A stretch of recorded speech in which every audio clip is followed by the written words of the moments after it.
at 6 p.m. Friday, 6 p.m. Pacific time. And I'm talking about the upcoming transits of the moon going through Scorpio, then going into Sagittarius, where it's going to be joining Mars and Ketu and Jupiter, and the potential, intensity and explosiveness that we could see maybe in these upcoming days. I've been talking about these shifts for a while, and how we're in some pretty intense times. Now you can go ahead and like and subscribe, get notified if you want to be notified of upcoming broadcasts and whatnot. You could certainly do that. The other thing that I did want to also let people know about is I do daily forecasts at my daily forecast site, and it's called the Astrology Training Lab. A lot of people take advantage of that. Daily forecast, 50 cents for 2 weeks trial, and you get daily forecasts based on the Vedic Panchanga, which has to do with the sign that the moon is in. Like, for instance, it would be Scorpio first, and then it's in Anuradha Nakshatra. It's the 9th Tithi. Then it moves to Jyeshta Nakshatra, the 10th Tithi, Scorpio. Then it moves into Sagittarius. So again, I do these daily forecasts every day. You can get 2 weeks of daily forecast and 8 hours of classes. You could see at this website here where I have an outline. You can just go to that. It's astrologytraininglab.com and check it out if you're interested in that. Again, a lot of people avail themselves of this, and they have for many years. And you can also check that out to get comprehensive updates every day. People always ask me, what's the best way to really learn astrology or to stay up to date? Well, that's the best way that I know of. So without further ado, let's get to the upcoming forecast here that we're talking about. And this, we see the chart here, and it's set right here for February 16th. And if we go back, you could see, for instance, on the 15th, which is tomorrow, well, that's about 6 p.m. Let me put it around the middle of the day, back off the hours. So we'll put it at about 12 noon. Whoops, what happened here? There it is. Okay, so 12 noon. So you see it, the moon just pokes its head into Scorpio tomorrow around 12 noon. That's Pacific time. So over the weekend, it's quite intense with this debilitated moon. Of course, it's in Scorpio. And then we have the ruler of Scorpio, Mars, is with Ketu in Mula Nakshatra, right on the galactic plane. And Jupiter's also there. So again, all these rulerships are also sort of corresponding, or sort of, conspiring, I should say, to make for some intense times, right? This is some pretty dramatic and intense times. And, of course, you want to understand this is the sidereal zodiac, and you really see it when we get into these Gandanta points, or these crossover sections of the zodiac. Mula is that first section of Sagittarius where we uproot, pull out by the roots, the intensity and darkness and sort of triggering of Scorpio, that sort of darker nature of Scorpio that can be paranoid and triggered, and, this sort of dark fantasies. The first section of Sagittarius, if we're going to aspire to the light, is to pull out by the roots that dark quality of Scorpio and then plant new seeds. And that, again, this is the sidereal zodiac, which they use in India. It's that section. And that section of the sky is also aligned with the plane of the galaxy.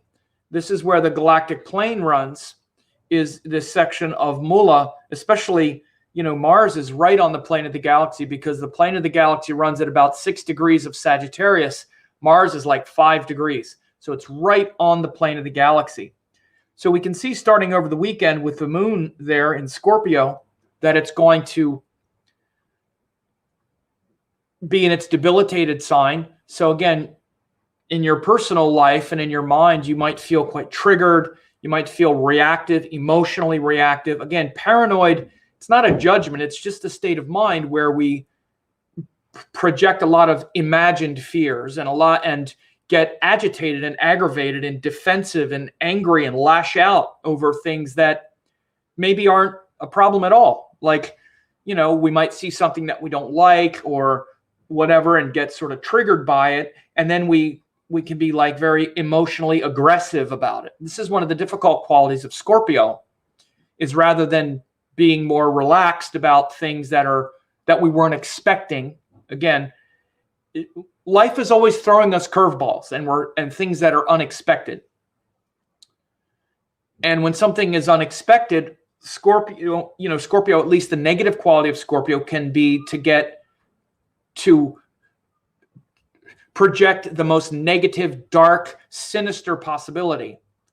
Oh, you did this, it's because you're, and go to the most extreme, the most paranoid. And that's what paranoia is. You don't even really know what happened yet, or you haven't, like, for example, listened to the other person yet, heard what they had to say about it, anything like that. You just jump right to the most paranoid, sinister conclusion.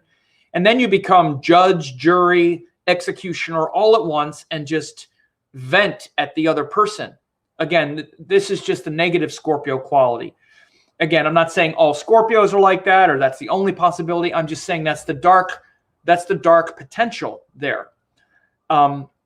Is to just kind of not communicate, not talk, say, I already know what happened and you did this to me and it meant that and now I'm mad, and now defend yourself.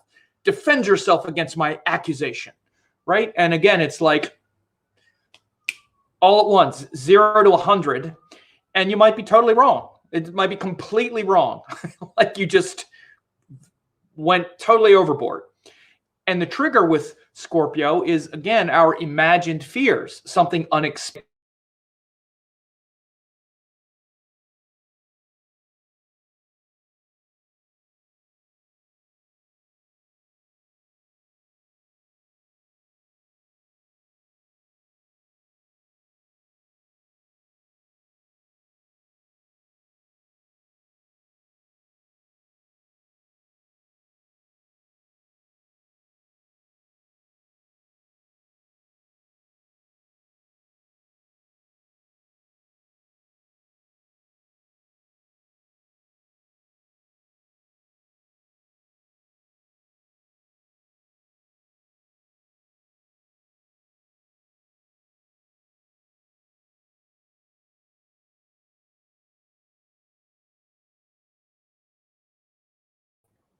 Sorry, folks, I lost that for a second. Whoops. Sorry. 1 second. This is a little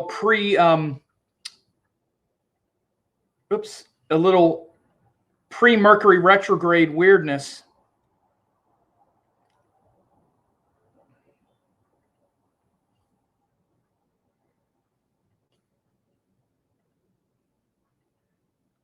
One second, bear with me.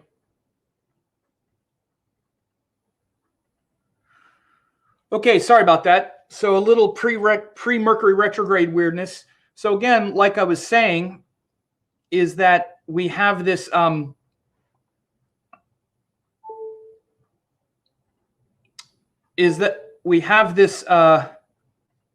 second.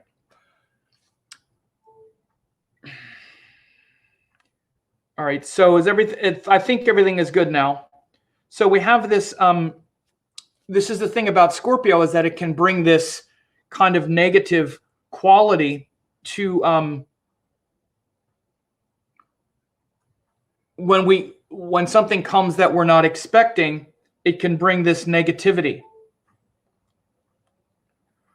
I'm gonna do something else here. Hang on a second.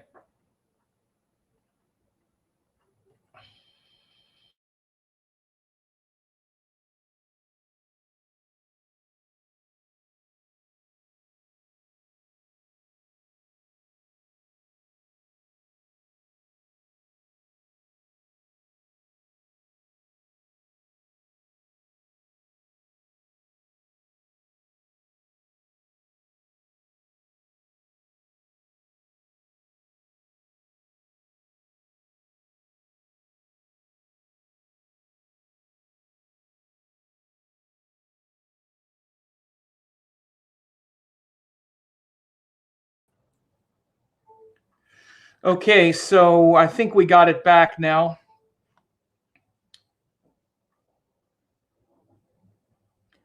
Sorry about that. We're going to get it going again. So, again, one of the issues with Scorpio is that it shows where when something comes that's unexpected, we wind up reacting in a kind of negative way. So this negative reaction, the real trigger is a lack of control. When we don't understand something, the Scorpio part can just jump to the most negative possibility. It's particularly difficult if it's related to another person, because then it's like, oh, you did this, and we conflate everything. And that's what we mean by sort of paranoia. And it can be difficult because then it winds up being difficult because our because we sort of project that. So the one second. So as it moves into Sagittarius, as the moon moves into Sagittarius, we can see over the weekend. Whoops, let me put this with days. So this would be on the 16th. We have this would be on the Sunday, the 16th. We have the moon again moving through Sagittarius. Now, this is Anuradha and Jyeshta Nakshatra on the 16th and 17th, Sunday and into Monday. And it winds up, again, over the weekend, the moon is in Scorpio, and we can be feeling this sort of emotional triggering and this and that potential for getting intense and definitely triggered about especially things that we don't have control over. It can be the external world. It can be especially our relationships, emotional life, our family, those places where we feel vulnerable. Again, because that's what Scorpio is trying to do, is to protect those vulnerabilities and strengthen them. And the highest truth is that we're vulnerable in pretty much all ways. We're vulnerable here on Earth because we're going to die. We know we're going to die. We know we can't control it. Again, in Scorpio is where we're aware of that. And so something that we think is safe, okay, I'm safe here. I'm safe in this family, in this relationship, with this job, with this money. I have this controlled. And then if there's even a hint that something might undermine it, it's the Scorpio part, or Scorpio is one of the main signs and one of the main energies that go, uh-oh, everything's going to screw up. Again, this is why things like jealousy or, again, paranoia come about, because even the slightest thing would be like, oh, I saw you doing that. And that's like, or we might be a little bit worried that something at the job might happen. So we just go, bam, right to the most potentially scary possibility. And so these are certainly possibilities now that we have to be aware of, is that especially over the weekend, we can definitely see this sort of sinister potential that can get that we can get really carried away in. We can get really carried away in projecting a lot of negativity, and particularly, honestly, toward loved ones and stuff like that. This is where it can be really negative and can be very destructive in our relationships, in our, in other things where we're trying to, get along with others and things like that. It can be quite difficult. So as we see then moving into next week, so this is on the 18th, we can see how, on the 18th, which is Monday, we see then the moon crosses over, you know, or I'm sorry, it's on Tuesday. We see this nature of the moon now crossing over and into Sagittarius, where then we're looking for a higher meaning and purpose beyond just all of the triggering. But then the moon joins Mars, it joins Ketu, and we have this potential explosiveness Monday and into Tuesday, 17th and 18th, especially. We see that sort of transition there. So again, you want to remember that the plane of the galaxy runs at about 6 degrees of Sagittarius. And so you can see right here, this is the middle of the day on Monday, the 17th. Mars is right on the plane of the galaxy, right on the galactic plane and in the middle of Mula. And then by the next day, the moon has crossed over. The moon has gone Gandanta and then crossed over. So especially Monday and into Tuesday, there could be some real intense activities. And, you know, these could be intense worldly activities for sure. You know, again, it's not always things like terrorists and things exploding, but it's definitely a lot of explosive potential, even with things like politics. And, you know, right now we see so many things that the coronavirus has definitely been, you know, blowing up a little bit more than we expected. And we also see other things, you know, there's like outbreak of locusts in Africa, which is amazing. It's just crazy. You know, locusts is like sort of biblical. You know, a lot of their, you know, saying that a lot of this is coming from the global warming because we've had some mild winters because the earth is heating up. What that means is that the next spring that comes, we have more wildfires, animals like locusts and other parasitical animals. Again, it's not like they're bad or anything, but even like ticks. In the US, we have an outbreak, you know, there's like more Lyme, there's more ticks around now because what happens is the winter tends to like freeze and kind of kill a lot of it shortens like the gestation period. Or I'm sorry, it lengthens the gestation period, but as the starts to heat up and the winters get a little bit shorter, it's a longer breeding time. So they speculate this is one of the reasons why we've had such an outbreak of locusts in Africa. And, you know, so, you know, there's also, you know, again, the potential for the coronavirus to explode a little more than we had thought, for sure. And again, we could also just see some other kind of explosive things. I will tell you, you know, as an American, we've seen quite an explosive, whether people see it this way or not, there's kind of like a big political revolution that's happening, especially in the Democratic Party with Bernie Sanders. Again, this is the same kind of stuff. This is like paradigm shifting, exploding, like, again, uprooting, pulling things out by the roots. And again, planting seeds of hope. And whether it's Bernie Sanders or whichever political, you know, maybe the people that have this hope for like Mayor Pete or whoever it is or whatever it is, there's a new political wave that's going on as well. It's the same kind of stuff. It's not just the dark, cynical thing. It's the stuff that shatters paradigms. So it's a lot of paradigms getting shattered right now. It's not always just the negative thing, but it often feels wrenching and insecure and uncertain as these things happen. And you know, there could definitely be some sort of natural disasters too. Like, you know, someone mentioned like earthquakes, and these things can certainly be possible. Absolutely. 1 second.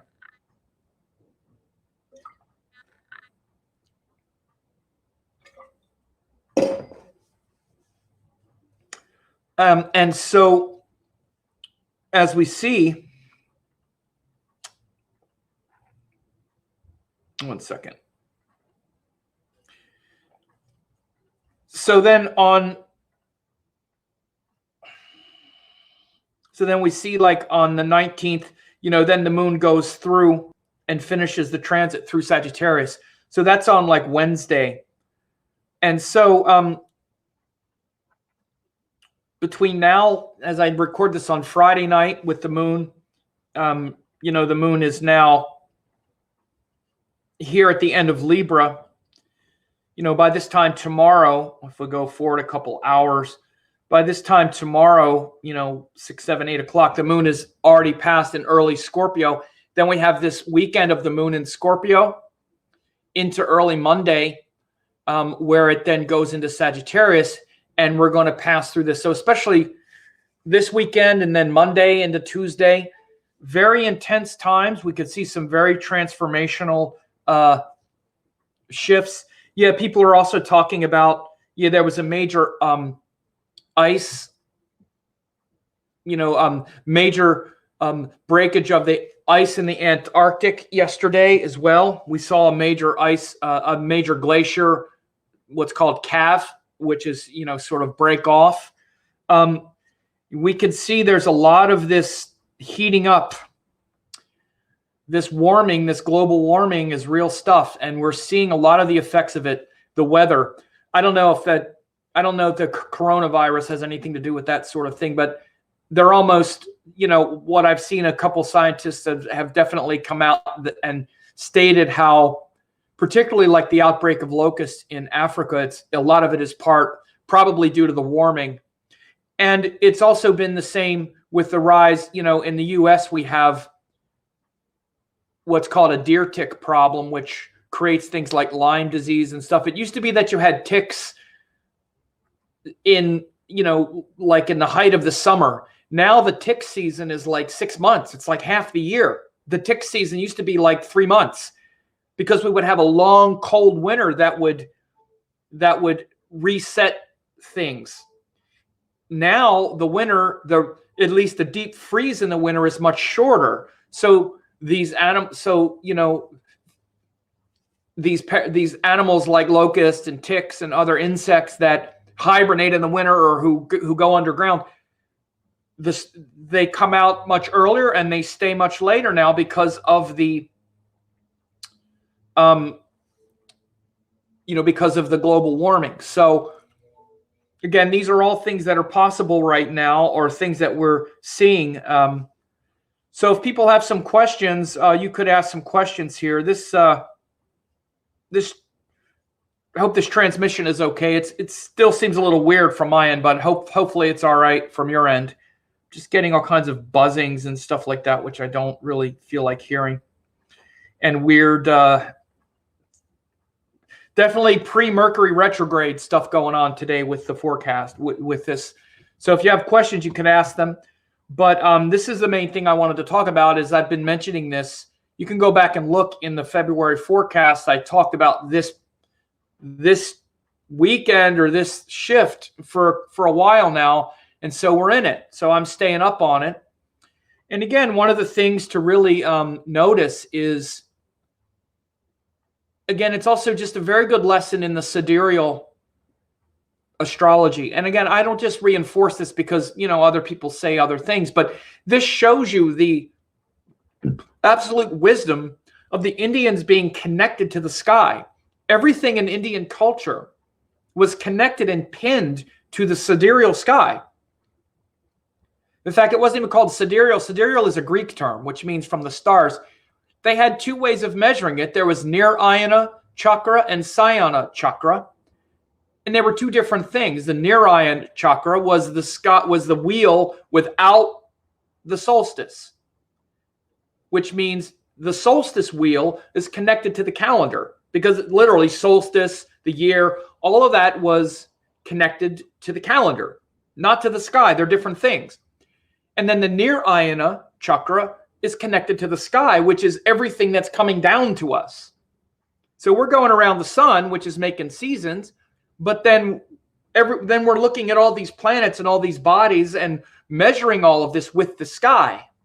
So these portions of sky are eternal portions of sky where nakshatras align with the rashis.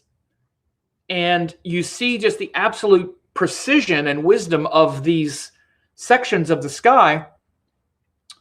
And particularly this nakshatra where we have, these nakshatras where Scorpio becomes Sagittarius, where Jeshta becomes Mula.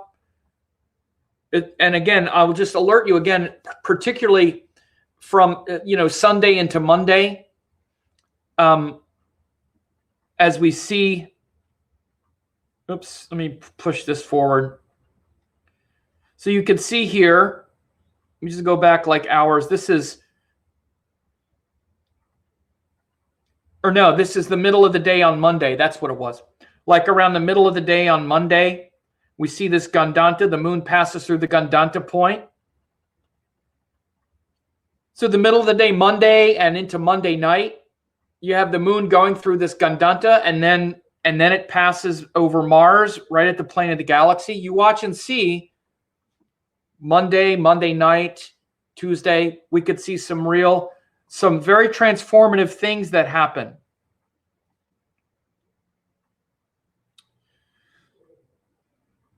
So how's this going to affect people running dashas of these planets? It affects you based on the chart. Again, you're asking a specific thing. It sounds specific. You're saying, how is it going to affect people running these dashas? I don't know. I'm not looking at the chart. I'm sorry that's an unsatisfactory answer, but it's the only one that's possible. I don't know. I'm not looking at the chart. I don't know which planets. It depends on what the ascendant is. Depends on what planets they are. It depends on where these houses fall. It depends on what the dashas are. It depends on what's ruled. Vedic astrology is not that simple. I don't know how it affects people because it's too general. Okay, just too general of a question. What about the rule of hemming? Oops. What about the rule of hemming? Mars is the last planet to enter inside of the reflected moon between Ketu, Rahu, everyone on one side.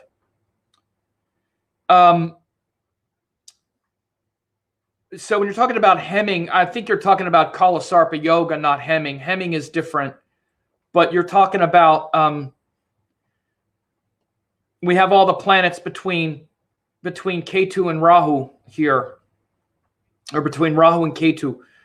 So this Kalasarpa yoga is also happening. So that's a good point. Hemming is something different. So that's not the term, but yes, the Kalasarpa yoga is showing, which means all the planets are in between. They're all in between Rahu and Ketu. So there's very much this emerging cycle. Now, again, Mars is not quite within the pocket, but it's still in the same Rashi, so it's very close. So again, what I can say generally, because you can't say things that specific because I'm not looking at a specific person, but I'm already talking about the general indicators, is that it's very transformative time with the Kalasarpa yoga, which means that all the planets being in between the nodes shows that it's really a time of emerging energy here. And they're especially between Rahu and Ketu because the nodes move backwards. So it's very much an ascending cycle. So there's a lot of new energy coming forth. Again, if they were between Ketu and Rahu, then it would be, but they're actually between Rahu and Ketu. I mean, Rahu is on the leading end because it's moving this way. So it really shows that there's a lot of new ideas coming forth, a lot of new ideas being revealed, a cycle of new ideas being revealed. This is why I actually mentioned a lot of like the progressive politics and stuff like that.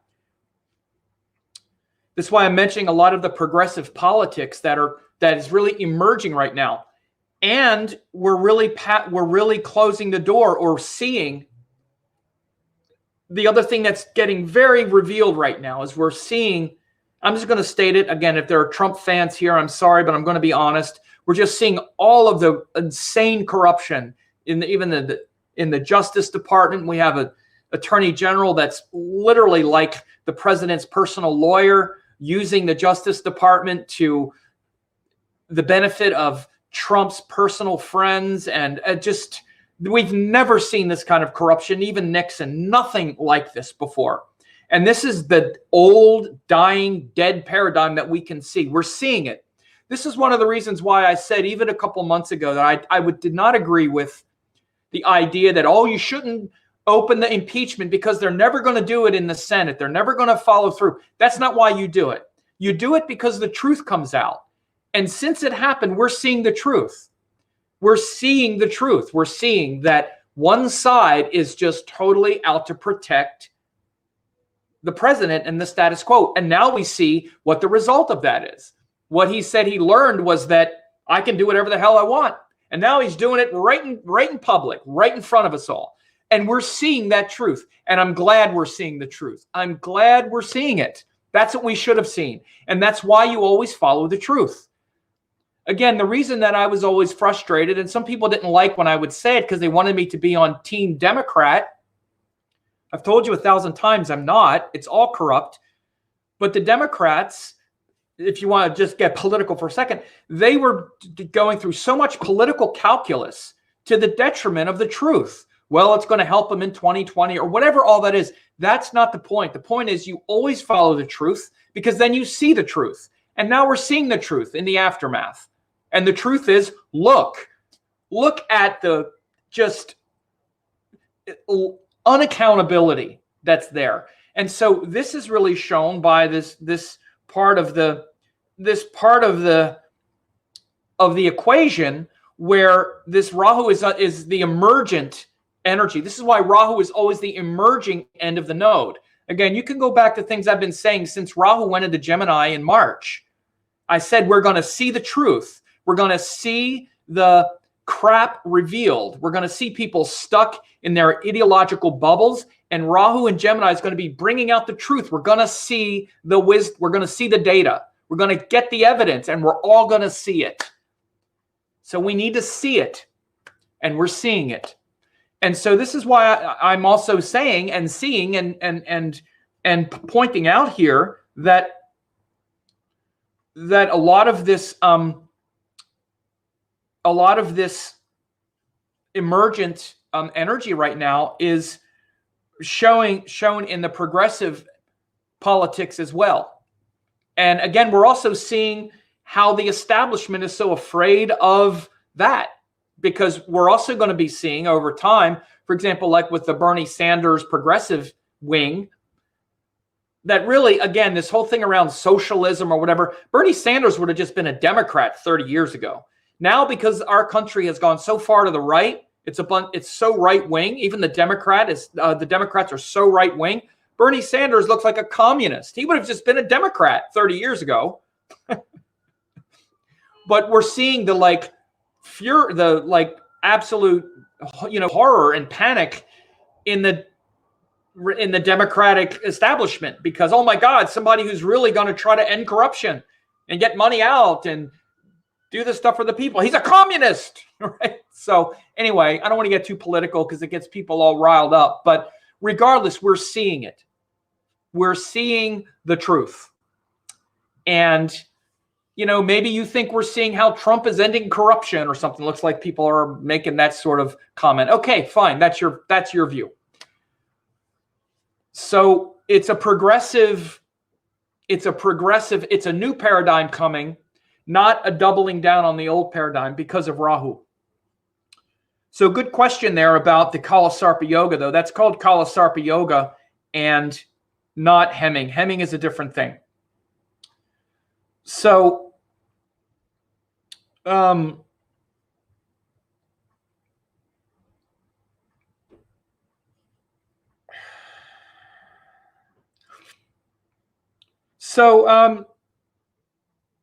anyway, I'm not going to get so much into now. It's, of course, as soon as I mention politics, everything goes off the rails, and I'm not interested. So anyway, this is what I wanted to talk about today. And the last thing I wanted to do again is to talk about is, if people want to, again, people should really, avail yourself of the training lab here. Again, I do daily forecasts. You can really get, you can really stay plugged in. Only 50 cents for 2 weeks. And then it's $39.95 as long as you want. But you also get 8 hours of classes. And these courses can really shift your life. One is a chart reading template, very intensive chart reading template that I give to my advanced students.